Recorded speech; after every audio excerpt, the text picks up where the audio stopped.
Bismillahir Rahmanir Rahim. Assalamu alaikum wa rahmatullahi wa barakatuh. Dear viewers, ladies and gentlemen, welcome to our weekly medical program Elixir of Life, live from Saudi TV Channel 2. Our program usually brings the latest topic in the field of medicine, and we do invite distinguished guests from different or various fields of medicine. Our week episode theme is the globalization and the impact of public health. We have many exciting and inventive segments. We will start by the quote of the week.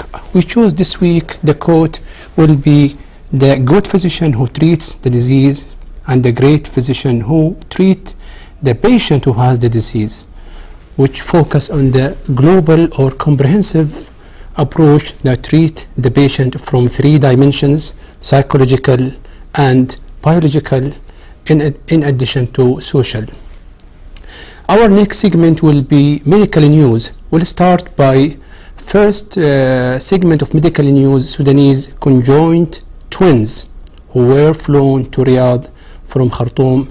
It was separated here by a medical team headed by Dr. Abdullah Rabi'a on Saturday 29th October, King Abdulaziz Medical City. More details in the following report. Please stay tuned.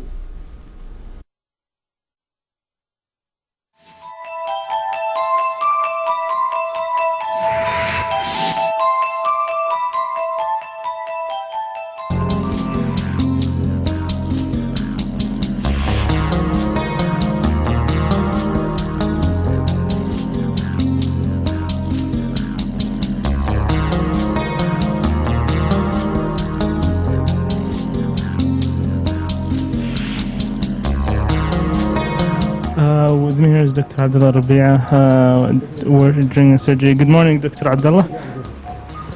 Good morning to you and all the viewers.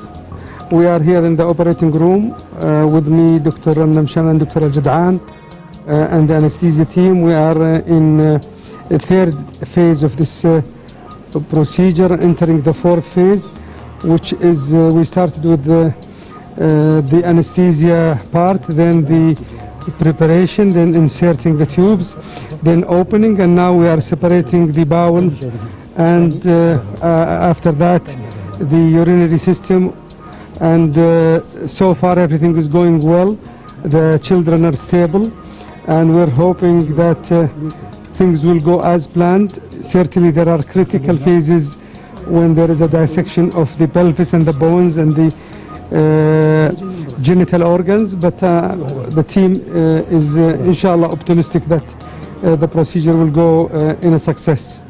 Indeed, Dr. Abdullah, we hope all the success for this operation. Could you tell us what is the most important section or most important part of the surgery? Which is the most dangerous part?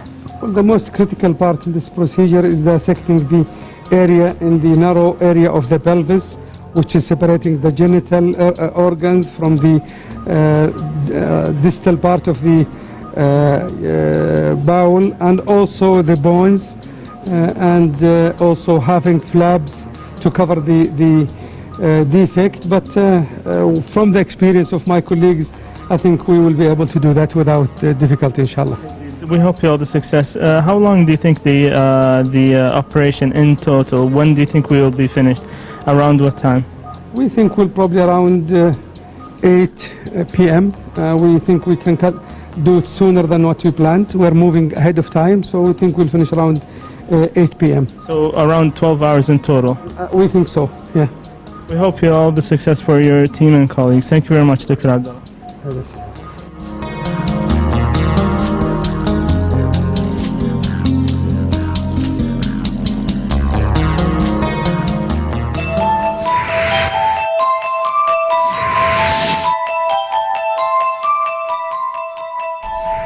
Welcome back, dear viewers, to Elixir of Life. It was really complex surgery indeed. So we are moving to the next segment, which will be new trends in hematology, histocytosis disorder, and transfusion medicine. Postgraduate Center in King Fahd Specialist Hospital and Research Center, Riyadh. The purpose of the symposium was to update healthcare professionals on the recent advances in the diagnosis and management of childhood cancer and blood disorders. More details in the following report. Please stay tuned.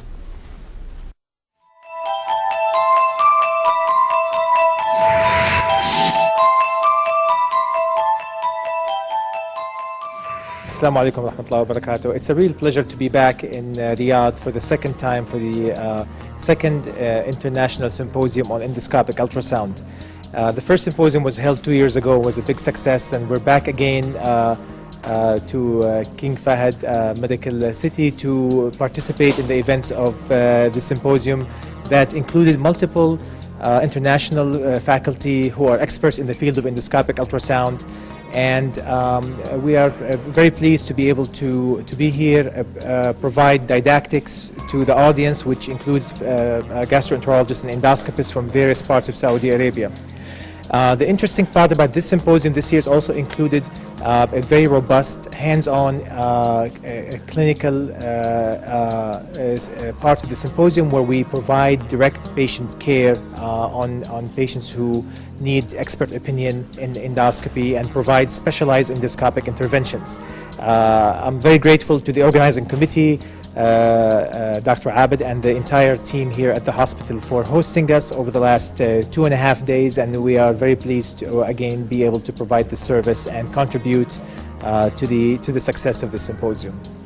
And of course, sir, we thank you so much. And thank you so much for having us. I really appreciate the opportunity again. Thank you very much. My name is Dr. Abdullahipi. I'm the head of GI and endoscopy of King Fahd Medical City. I'm also the chairperson of the conference, the second conference of endoscopic ultrasound, live endoscopic ultrasound.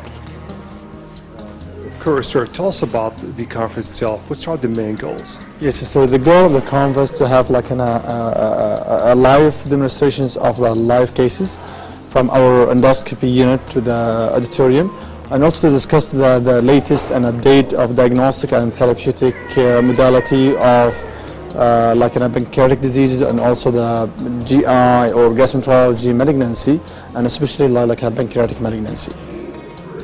Sir, a message you'd like to send to the viewers and the community. What's the message of you? So the message for this conference to get like at least an update, and also to have a chance for our colleagues and our gastroenterologists to be like aware about the indications of like using the endoscopic ultrasound, and also to provide the best care of our patient. Sir, we thank you so much for your time. Thank you so much for having us here. Wish you all the best. Thank you very much.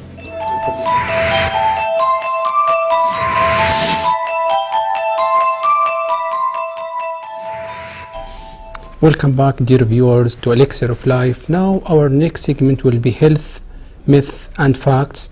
We'll talk about a toilet seat can make you sick, and the second myth, cracking joints causes arthritis.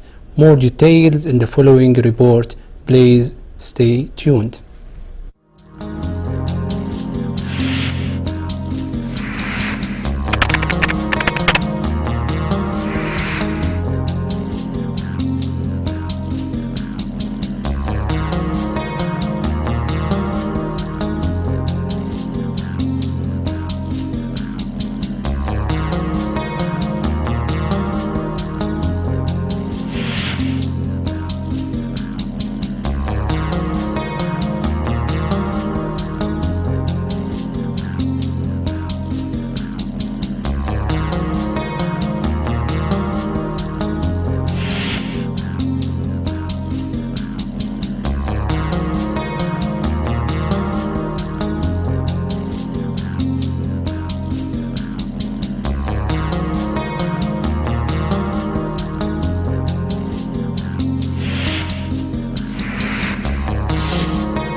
Welcome back, dear viewers, to Elixir of Life. Now we are coming to the topic of the week, which is the most important segment. We'll talk about very important topic. It's globalization and impact on the public health. And our distinguished guest, Dr. Ali Saeed Alzahrani, he is the president of Saudi Epidemiology Association. It's really great honor and pleasure being with us. Welcome, Dr. Ali. Thank you, Dr. Mohammed. It's my pleasure to be in your episode for tonight. Okay. Thank you. Without further ado, we'll start with how was the conference and who were the target audience? Bismillah ar-Rahman ar-Rahim. Alhamdulillah, salatu salam ala Rasulullah. The conference, this is the second Saudi Epidemiology conference, and our audience were anyone who's interested in public health. Actually, we target all of the public, but the scientific program focused on those who are specialized in the different aspects of public health.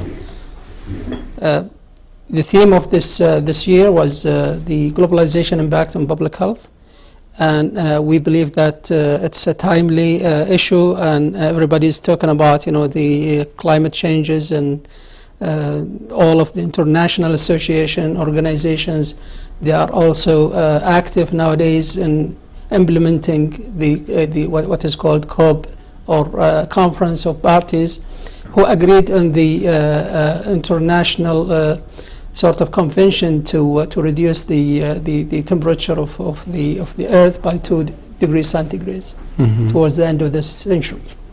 Excellent. What was the main focus of the conference? Climate change was one of the important themes that has been addressed by the conference, but we didn't neglect other aspects or other issues related to public health. You can't just name it. I mean, emerging diseases. I mean, if you talk about the infectious diseases, we also talked about the burden of chronic diseases. We talked about the healthcare leader in public health. We talk also about the different issues like the impact on mental health and the stressful life and its impact on public health, mental health. At public, and community level. Very interesting topics. Yeah. But that the climate change was the main theme. Why was chosen this one? Okay, this goes back actually a year ago when we started the planning for the conference, and it was similar to nowadays. I mean, the November 2015, when the countries when they had the Paris conference of parties signing the agreement between countries to have a sort of mandate and enforce it to be implemented by all countries, and also help the poor countries also to meet or to prepare themselves for the negative aspects of the climate change. And that's what was almost a breakthrough, and we took that opportunity and said, okay, this is it. We need also to highlight the health impacts. It's not only the political or the environmental issues, but also there is major health impacts related to climate change. So the organizing committee and the scientific committee decided to go with this theme. Yeah, very catchy theme. Okay. So climate change, is it warming or is cold? Yeah, warming is the main issue. All of the changes actually related to the global warming. Warming, and that's in most of it handmade. I mean, man-made, and majority of it can be prevented and can be. I mean, we can have much better and much clear atmosphere. So that's why the world decided to take an action. Otherwise, this problem will be aggravated, and then you never know what will happen. During the last century, as you know, there was evolution of industry, and there was related to that lots of gases emitted into the air, led to air pollution, soil pollution, and water pollution.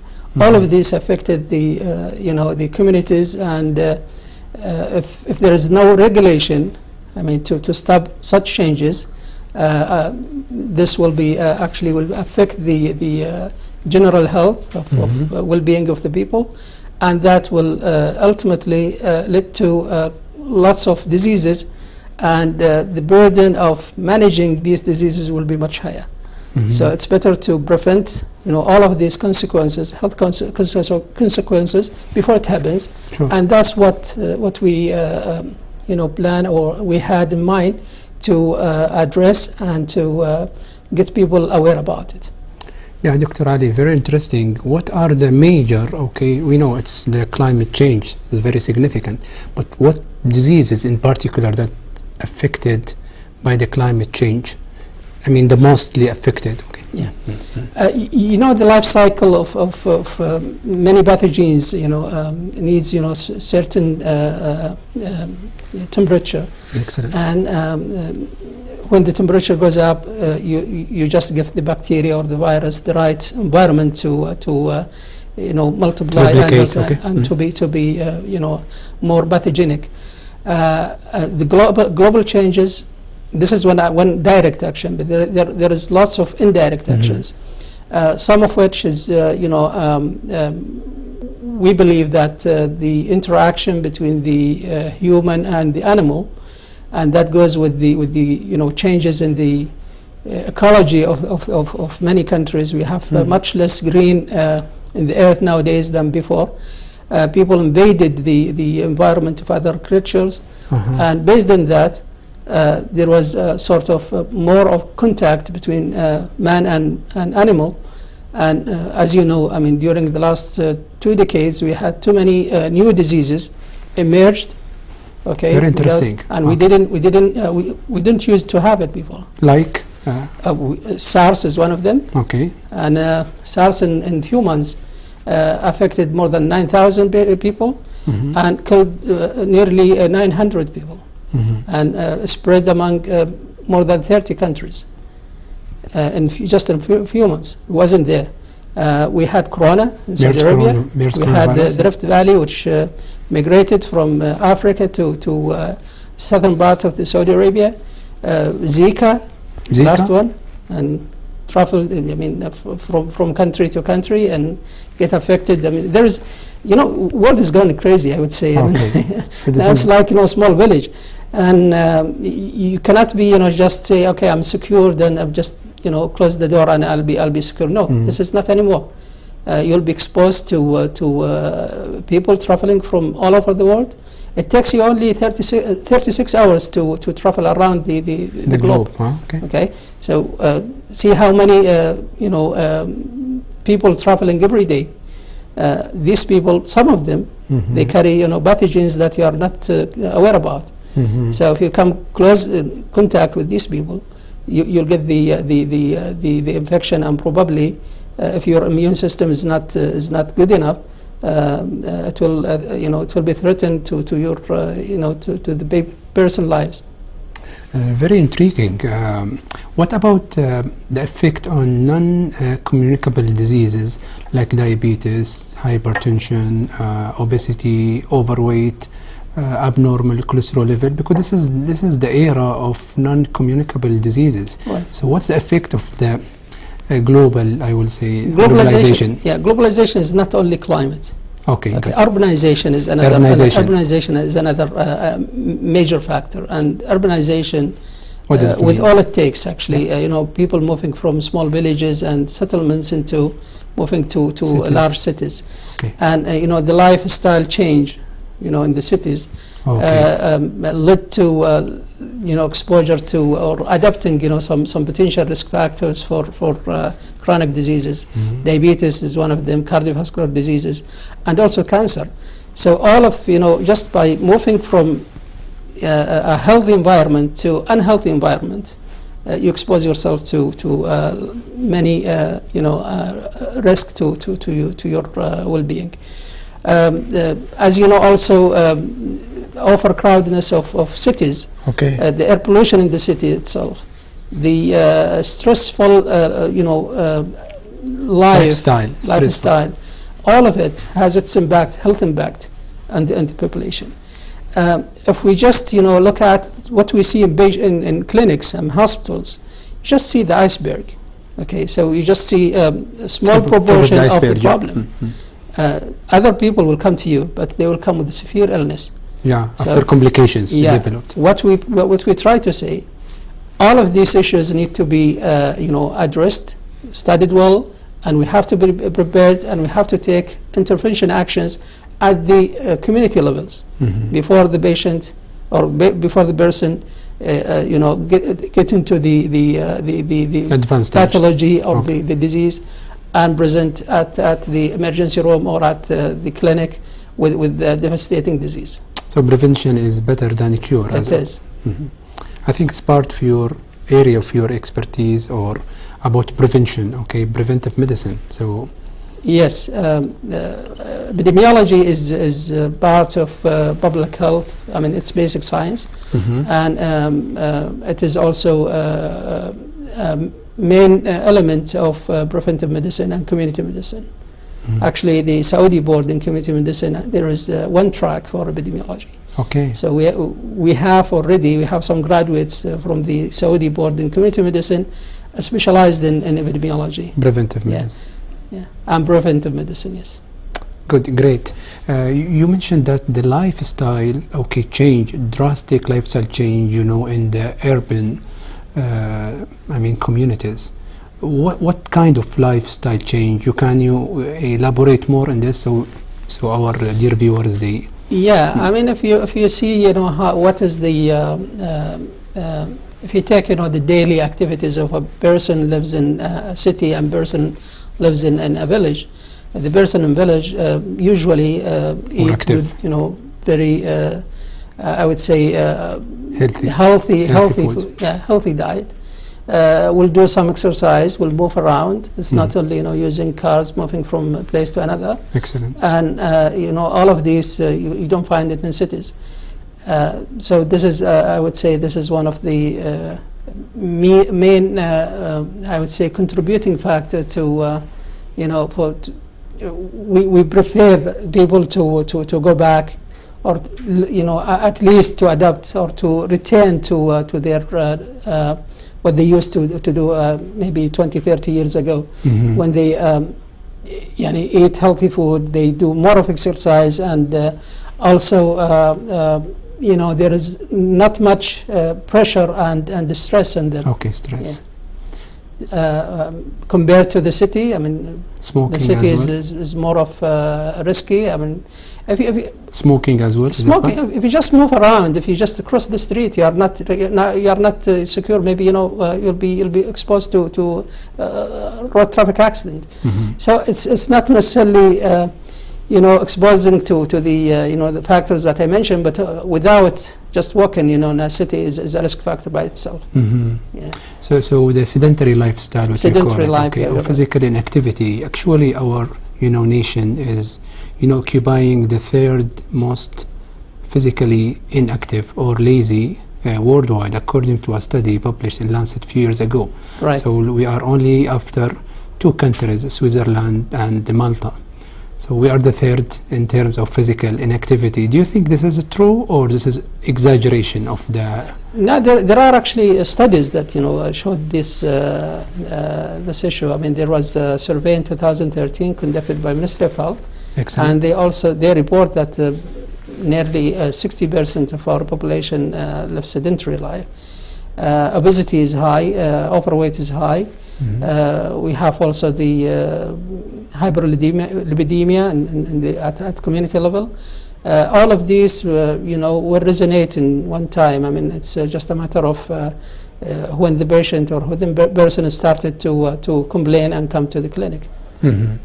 So to summarize, you mentioned that the lifestyle and the urban lifestyle, physical inactivity, eating unhealthy food, smoking, stressful lifestyle, or maybe exposure to a road traffic accident, all these affect. This is the effect of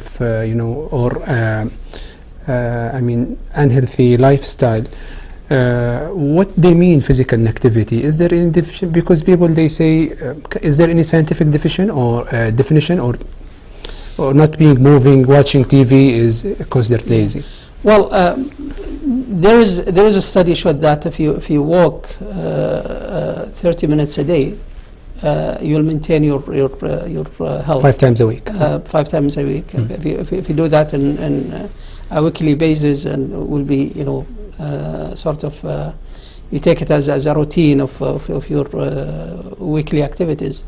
And there are studies that also prove the correlation between inactivity and diabetes, inactivity and certain type of cancers, breast cancer, colon cancer, and other GI cancers. So it is supported by evidence that sedentary life is a risk factor. Yeah, so that's why there is scientific definition for physical activity. Not any one, we say not moving around. So it has to 30 minutes, as you mentioned, at least 30 minutes, 5 times a week, brisk walking, we will be considered active. That's right. If it is less than that, it will be inactive. I think that's important because it came to my attention, a few weeks ago, a study about watching TV 8 hours a day. It's associated with cardiovascular risk, diabetes, hypertension, 8 hours per day. Do you think that we nowadays, maybe not necessarily TV, maybe just using the smart devices? Can you just... Yeah, I think the study I mentioned, the one in 2013, actually they reported in this. I don't remember the exact percentages, but it showed that majority of Saudis spend long time watching TV, and if you correlate that one to obesity, that would be that's another risk factor. So it's indirect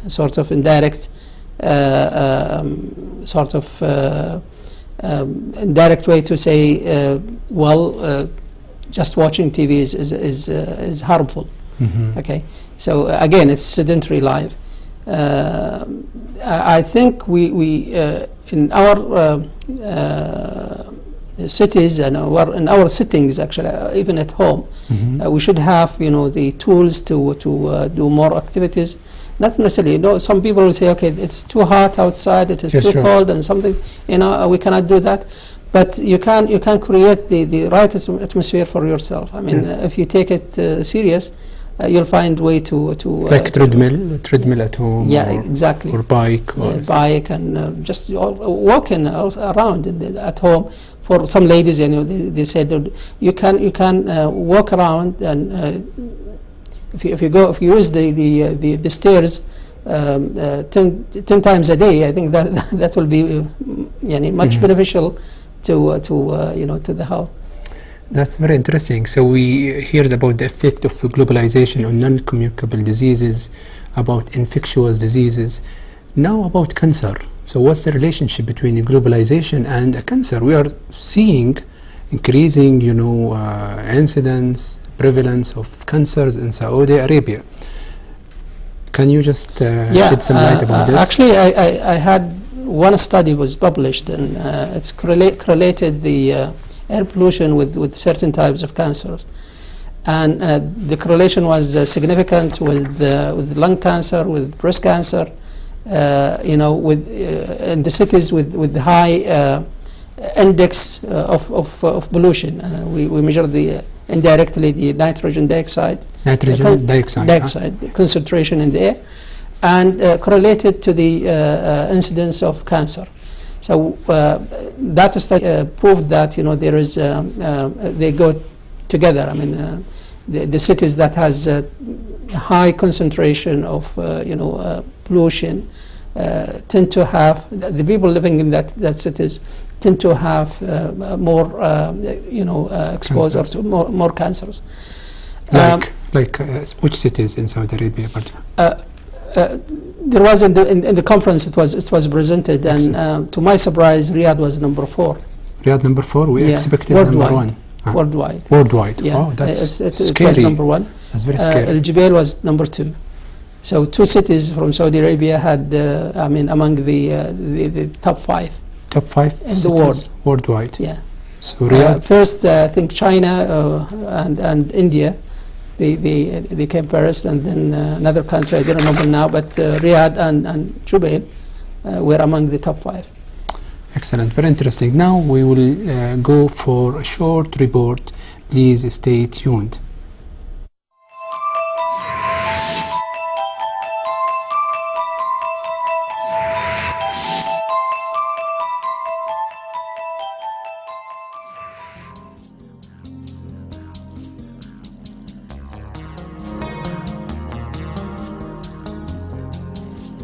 With me here is Dr. Ali Alzahrani, President of the Saudi Epidemiology Association.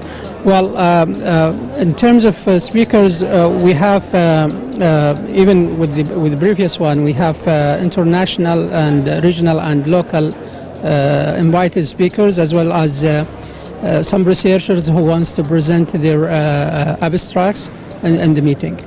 So we usually, the scientific committee and the organizing committee decide on the theme and the most or the main sessions of the conference, and then we start to look at the people who worked a lot in these areas and try to bring them. So, Dr. Ali, what is the theme of this year's conference? Yeah, it's globalization impact on public health, and this is actually going with the what's going on nowadays in the world concern. WHO, the other international organization care about the environment and the interaction between environment and people. We know that just recently most of countries, or I think all of the countries, they signed the agreement to reduce the world temperature by 2 degrees centigrade towards the end of the century. And we tackle the important or the most important health aspects from this agreement, and we try to educate our people, the public, about the hazards around them, and to be, to take the preventive measures that would improve their well-being.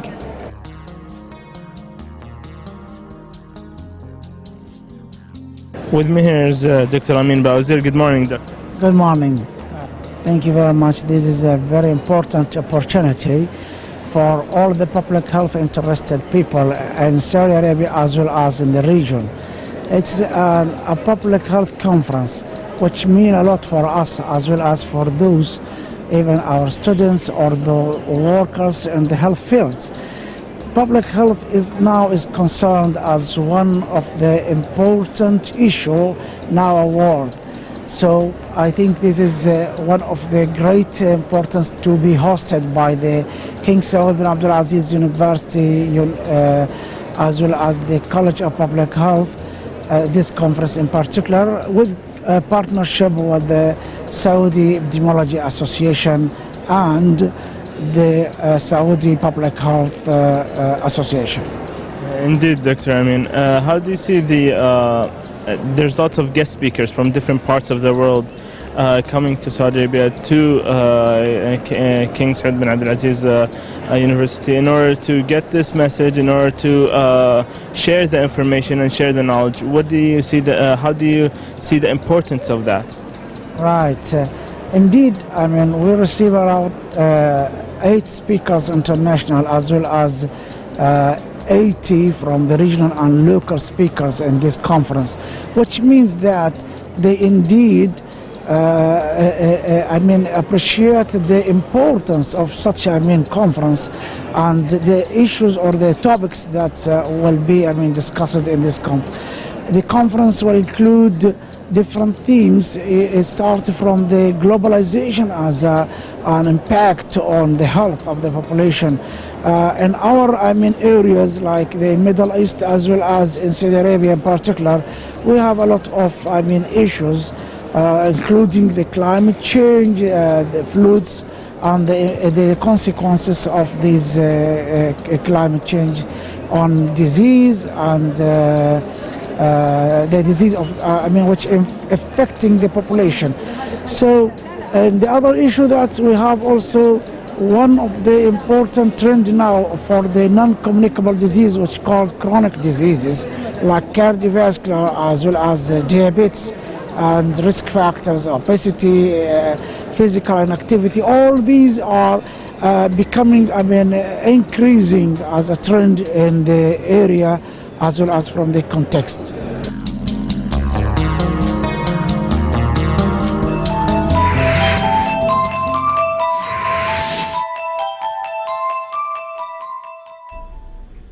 Welcome back, our dear viewers, to Elixir of Life.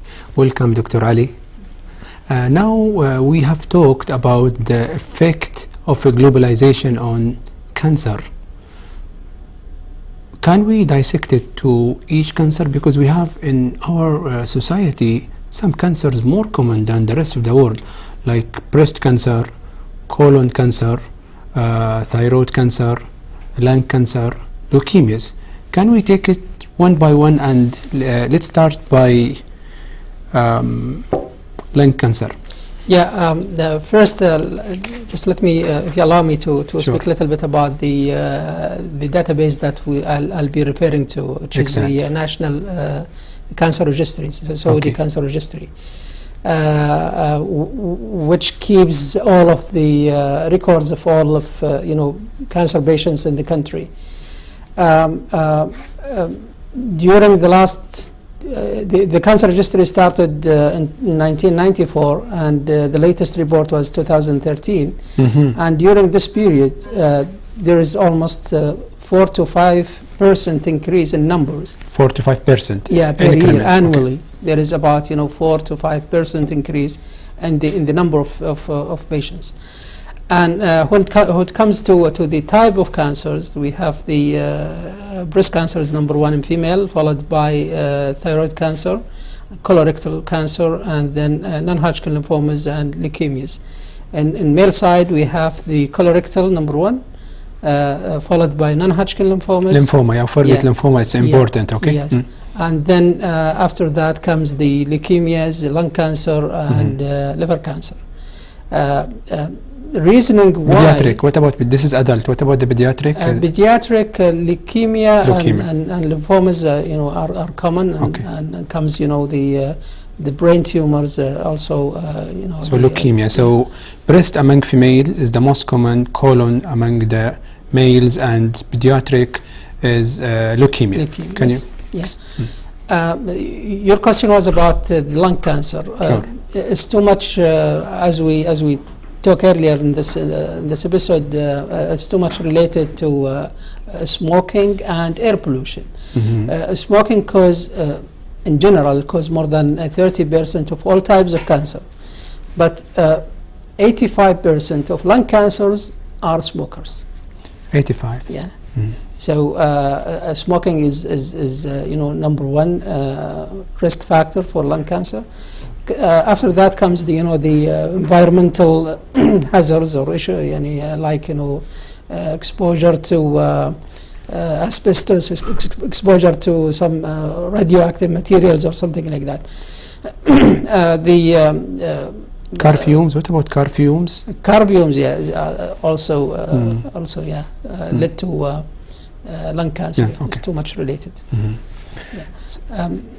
Then you mentioned about the breast cancer. Breast cancer, yes. Breast cancer, we know that genetic is one component, and the BRCA1 and BRCA2 genes are, goes with the consanguinity, and the consanguinity marriages are common in our societies. Relative marriage. Okay. Relative marriage, yeah, and that's one reason, but it only explains about 10% of the numbers that we have, and every year lately we almost 2,000 cases of breast cancer diagnosed and reported in 2013, and we expect this to continue to increase. Other factors, we said the genetic, and then we have some modifiable factors, which the lifestyle. Sometimes some studies showed that smoking has some proportion. There is some sort of, the percentage is not that high, but there is about 5 to 10%. And obesity is another risk factor, especially in the postmenopausal, and we have also changes in the reproductivity. We tend to have early marriages, and early marriages is preventive. Preventive, okay. Protective, now they tend to have late marriage, Uh-huh. and late marriage actually one of the risk factors. Ladies used, or the community used to have more children, and we moved to less number of children, and unfortunately this is a risk factor. A risk factor, okay. And so, I mean, these reproductive factors, we call it, also the lifestyle, and I would say urbanization and westernization has led to exposure, and got probably in the future, if we compare our data to developed countries, I think we are moving in that direction compared to developing countries. So the incidence, we started low, and now year by after year, then we started to have more number of cases and more incidence cases. What about the use of estrogens? I think it used to be the oral contraceptive, yes. Pills. There is a studies if ladies use it for more than 5 years, the risk increase for to develop breast cancer. But I think nowadays, first of all, there is some sort of close monitoring of the doses, and there are some other tools that you can, using the ICD or ICU and IUCD, yes. Yes. Intrauterine devices. Safer. There are other tools to Thank you, Dr. Ali. It was intriguing indeed. Now, dear viewers, let's go for a short report and come back. Please stay tuned.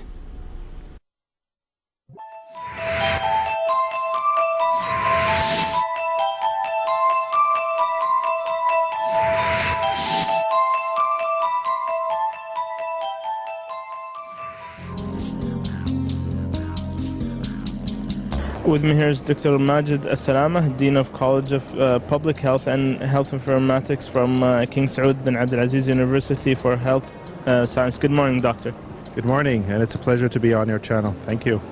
Doctor, could you tell us a little bit about the great role of your college in this event this year? Well, our role is we're organizing the whole event in conjunction with the Society of Saudi Epidemiology. We've done the workshops over inside our college with our coordinators and our faculty, and we're helping them run the convention by organizing it, and we've sent the invitations to all sorts of speakers from across the country and across the world, actually.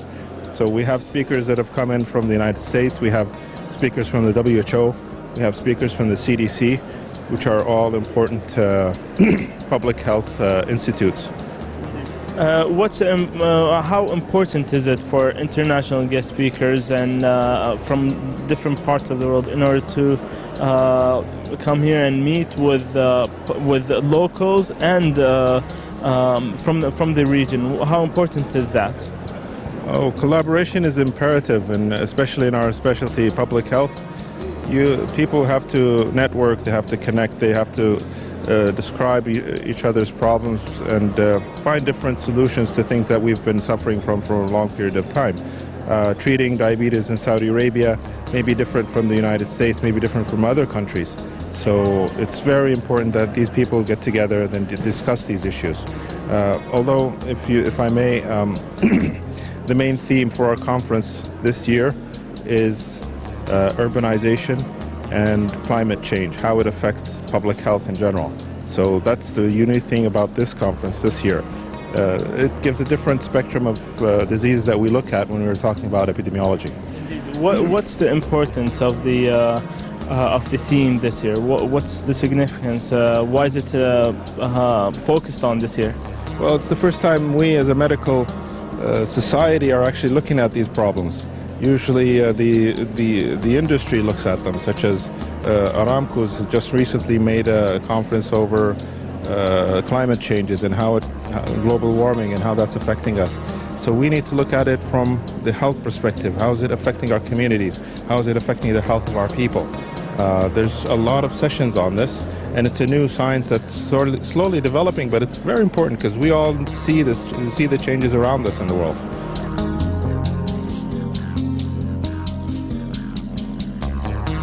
With me here is Dr. Badr Al-Khatib, Associate Dean from the College of Public Health from King Saud bin Abdulaziz University for Health Sciences. Good morning, Doctor. Good morning. Doctor, could you tell us a little bit about why is the symposium or why is this conference held at this time? What is the significance important? Actually, this is the university intention of this symposium, and also our College of Public Health and Health Informatics, which belongs to the University of King Saud bin Abdulaziz for Health Sciences. There was a collaboration with the Saudi Association for Epidemiology to guard this second Saudi symposium for the epidemiology, and this event is expected to raise the awareness for the important theme and of epidemiology and public health.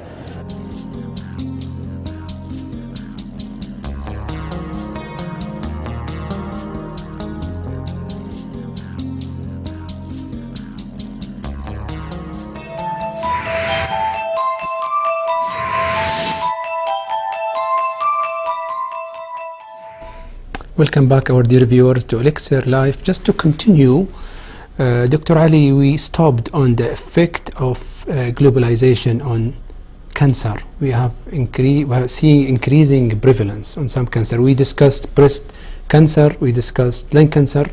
What about other cancers like lymphoma, leukemia, and thyroid cancer and colorectal cancer? Yeah. In brief, okay? Yeah. Some of these cancers has there is direct correlation. I cannot say association because I don't have crystal clear, studies.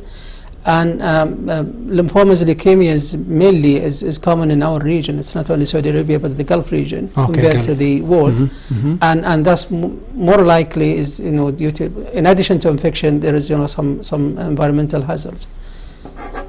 We believe there are the people are also exposed to some environmental risks that led to the high incidence of these cancers in our region. More studies actually need to be done, and a solid conclusion can be achieved. What's the take-home message, Dr. Ali, before we conclude? Public health is as important as tertiary care or tertiary medicine. Thank if you. Not more. Thank you, Dr. Ali. Thank you. It was very informative and enlightening, episode. It was a great pleasure being with us. Thank you again. It was my pleasure. Thank you. Now we will move to the next segment of our program. We'll talk about health benefits of sweet potato. Please stay tuned.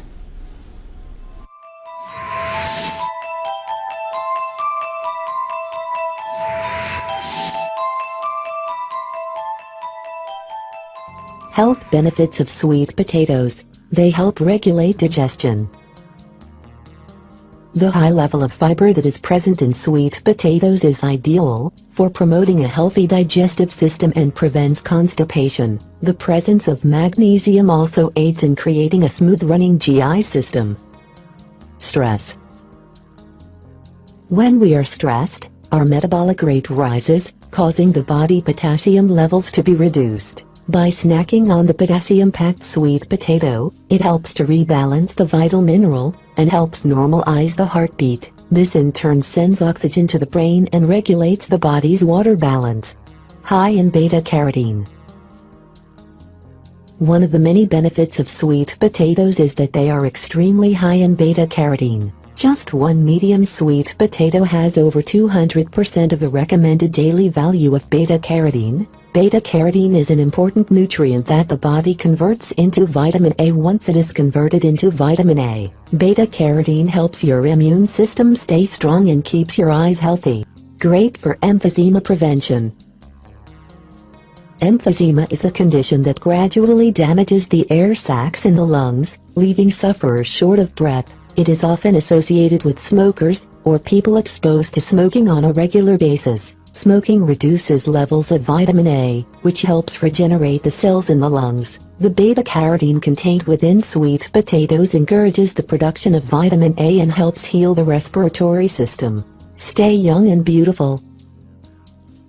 Sweet potatoes are rich in vitamin C and E, which are great for skin's health. These two are amazing antioxidants that help neutralize the many free radicals that cause immense cellular damage and speed up aging. Vitamin C is also vital to the production of collagen, which helps maintain skin's elasticity. Therefore, we encourage you to include sweet potatoes in your diet and maintain a healthy and beautiful skin. Hair growth. The presence of vitamin A or beta-carotene in sweet potato makes it an ideal food for hair growth. Its deficiency may lead to hair problems like dull, damaged and lifeless hair. It can further lead to dandruff, arthritis.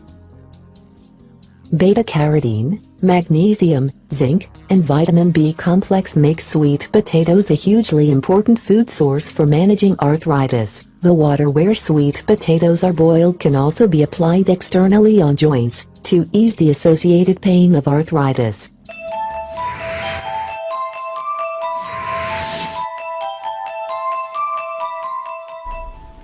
Welcome back, our dear viewers. Just to conclude our topic today, the globalization and the effect on public health, we see that the globalization is not only linked to non-communicable diseases like diabetes, hypertension, high cholesterol, obesity, and cancer, but also linked to emerging infectious diseases like coronavirus, Zika, and SARS.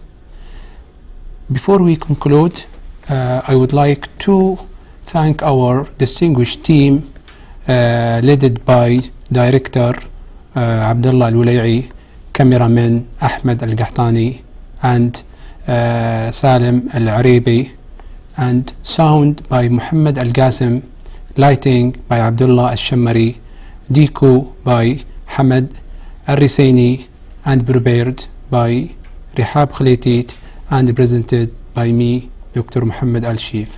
Assalamu alaikum wa rahmatullahi wa barakatuh. See you next week.